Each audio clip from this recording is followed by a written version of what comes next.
Ukuphendulwa kwesoyi lokulungiswa komgwaqo P372 kuqondane nokuhlangana kweminyaka emine selokhu kwakhothama iNgonyama uZwelithini kaBhekuzulu eyaqala uhlelo lokulungiswa kwawo.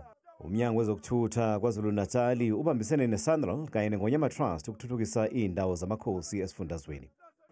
Intuthuko isisemnyango isifikile endaweni yaseSandwana. Ngiyathokoza.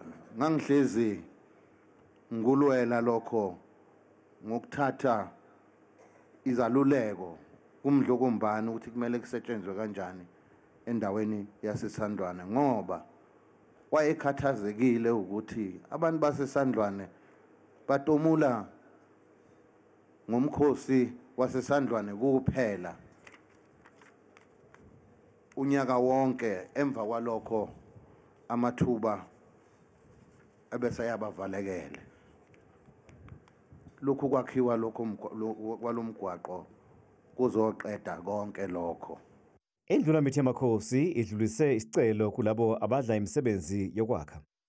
Nina besilo kunabantu esithi uma sisebenza eindaweni esithi sisebenza kuzo kungasibona njalo abantu bendawo befike bezofuna umsebenzi ngenkani. Angibazi igama lamagama abo kodwa sazi ukuthi bayi construction mafia. Leso simo leso kasedingeke kule project le. Umklamo wokulungiswa kwalomgwaqo usingethwe ngokubambisana phakathi kahulumeni kazwelonke nowesifundazwe kanti uzokwakha amathuba omsebenzi ayili-130 phinde usimamisa amabhizinisi asemzinyathi nasenquthu. Imali esizoyitshala esizoyishiya kule district yase Mzinyathi nenquthu local municipality ezobisalelo somabhizinisi 106 million ezosala nje endaweni efanele sigade sithe isiloke sicophelele.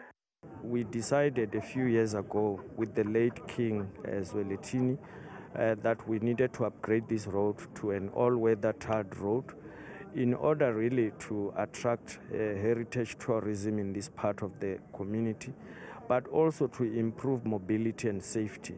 It becomes very difficult for a number of communities in this area to travel and have access to the different areas, especially when it rains. Umcimbi namhlanje ubuhanjelwe amakhosi uNdlunkulu kaMayisela nokaMdolomba.